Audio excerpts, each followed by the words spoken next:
बातमी आहे प्रकाश आंबेडकरांनी मोदींना दिलेल्या इशाऱ्याची। एप्रिल पर्यंत मोदींच्या 2 रील्स बाहेर काढणार आणि जर या रील्स बाहेर काढायच्या नसतील तर खुर्ची खाली करा असा इशारा आंबेडकरांनी दिलाय। तर यावर गिरीश महाजनांनी आंबेडकरांवर जोरदार पलटवार केलेला आहे। आपण पाहतोय काय इशारा दिलेला आहे आंबेडकरांनी आणि काय पलटवार केलेला आहे गिरीश महाजन यांनी, आपण पाहूया। नरेंद्र मोदी झाली तुमची 15 वर्ष,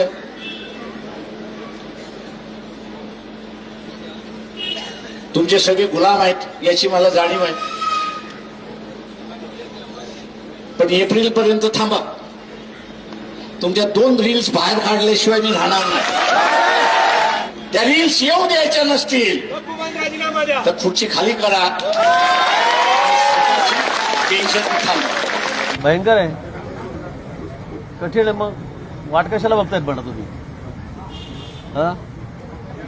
अनेक नेते आहेत तिथे महाराष्ट्रातले, ते अशाच वल्गना करत असतात नेहमी, माझ्याकडे हे आहे, माझ्याकडे ते आहे, तुम्हाला माहित आहे। त्याच्यामुळे उगाच काहीतरी बोलू नये आणि पंतप्रधानांसारख्या एवढ्या मोठ्या माणसाबद्दल तर मला वाटतं बोलणं टाळलं पाहिजे।